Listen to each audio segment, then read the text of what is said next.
নমস্কার, আমি পারিজাত। আবার চলে এলাম আমাদের নতুন পডকাস্টের আরেকটি নতুন এপিসোড নিয়ে, সঙ্গে শর্মিলা। আর আপনারা জানতেই পাচ্ছেন যে আমার সাথে রয়েছেন the very beautiful, the one and only Sharmila Singh Flora. আর তার এখানে থাকতে আমরা আসবো নানান বিউটি টিপস, ফ্যাক্টস এবং নানান বিভিন্ন কথাবার্তা, প্রশ্ন, অনেক প্রসঙ্গ নিয়ে। সো আমরা ডিরেক্টলি চলে যাই প্রশ্নে। হ্যালো শর্মিলা দি। হ্যালো। তাহলে শুরু করা যাক আমাদের next round of questions. Yes.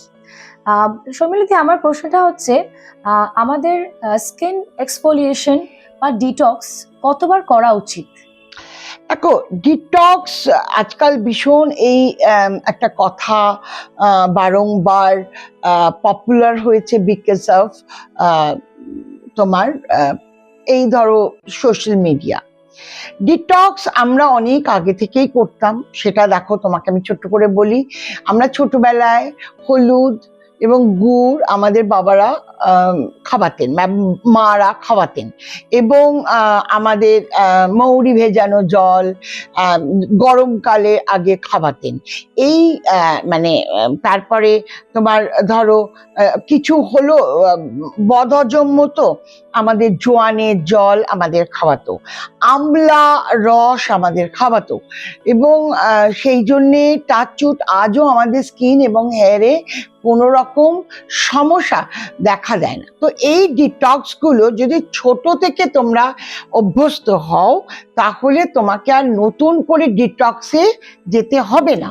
কিন্তু যেহেতু আমরা আজকাল অনেক বেশি বাইরের খাবার, ফাস্ট ফুড এসব খাই, তাই যদি তুমি সকাল মানে আমি তোমাকে একটা ডিটক্সে বলে দিই, আমলা, কাঁচা হলুদ, তারপরে তোমার তার সঙ্গে জিরে, তার সঙ্গে একটুখানি মৌরি, একটুখানি মেথি, এগুলো দিয়ে সব ফুটিয়ে, আর দারচিনি, তাহলে তোমার ওয়েট লসও হবে, সঙ্গে সঙ্গে তোমার ডিটক্সও হবে। এটা ফুটিয়ে 1 লিটার জলকে যদি হাফ লিটার করো, এবং সেটা যদি প্রত্যেকদিন অল্প অল্প ঢেলে গরম জল দিয়ে সকালবেলা খালি পেটে খাও, তাহলে তোমার স্কিন এবং চুল দুটোই খুব ভালো থাকবে। কিন্তু অতিরিক্ত মাত্রায় ডিটক্স খাওয়াটাও কিন্তু ভালো নয়। আর একটা বললে এক্সফোলিয়েশন, হ্যাঁ, ওটা একবারই করতে হয়, সকালবেলা স্নানের সময় করতে হয়, লাগাতে হয়, ঘষতে হয় না। থ্যাংক ইউ দিদি তোমার এই প্রশ্ন উত্তরের জন্য। আচ্ছা দিদি, স্কিন হোয়াইটনিং প্রোডাক্টস এর সম্পর্কে মানুষের ভুল ধারণা কি? অনেক রকম ভুল ধারণা রয়েছে যে সস্তার কিছু 5 টাকার জিনিস যেগুলো মাখলে কানে ফর্সা হওয়া যায়। অ্যাকচুয়ালি ফর্সা হওয়া যায় না, সেটা যারই প্রোডাক্ট হোক। কি হওয়া যায়? উজ্জ্বল হওয়া যায়, চকচকে হওয়া যায়, কিন্তু তোমার পিগমেন্টেশন, তোমার স্কিনের যে পিগমেন্টেশন, সেটা আমি কোনো কিছু দিয়েই চেঞ্জ করতে পারবো না। আমি কি করতে পারবো? এই টেবিলটাকে রোজ যদি আমি মুছি, এটা চকচকে হবে, বাট এটা কখনো সাদা থেকে কালো হয়ে যাবে না, বা কালো থেকে সাদা হয়ে যাবে। স্কিনটাও ঠিক তাই, যে কোনো জিনিস মাখলেই যে তুমি ফর্সা হয়ে যাবে, তোমার পিগমেন্ট চেঞ্জ হবে।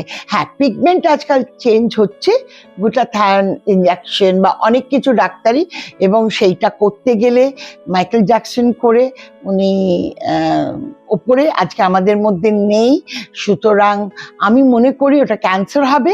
সুতরাং আমি মনে করি যে এরম ধরনের হোয়াইটিং ক্রিম ইউজ না করাই উচিত। আমি তোমাকে এটা কিভাবে একটা ভালো হোয়াইটিং প্যাক ইউজ করলে চট করে মুখটা ট্যান ফ্রি হয়, সেটা দেখিয়ে দেবো। এখন আপনাকে আমি যেটা বলেছিলাম যে হোয়াইটিং ক্রিম লাগালে কি হয় এবং কি ধরনের হোয়াইটিং ক্রিম লাগানো উচিত। আমার ফ্লোরাজের আপনি এই গ্লো ক্রিমটা লাগিয়ে দেখবেন, এর মধ্যে ভেষজ প্রচুর জিনিস আছে, যেগুলো কিনা কিশমিশও আছে, যেগুলো কিনা লাগালে, স্যাফরন আছে, যেগুলো লাগালে আপনি উজ্জ্বল হবেন, একদমই ফর্সা হবেন না। কিন্তু ফর্সা একরকম আর উজ্জ্বল হওয়া একরকম।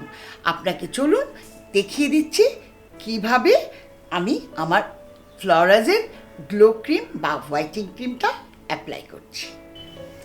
প্যাক লাগাবার সময় সব সময় মনে রাখবেন, আগে স্কিনটা ক্লিন করে নেবেন, তারপরে হয় ময়শ্চারাইজার বা কোনো ক্রিম দিয়ে হালকা ম্যাসাজও করে নিতে পারেন, বা স্কিন আমাদের যে সেরাম আছে সেটাও লাগাতে পারেন, তারপরে প্যাকটা লাগিয়ে নিলেন।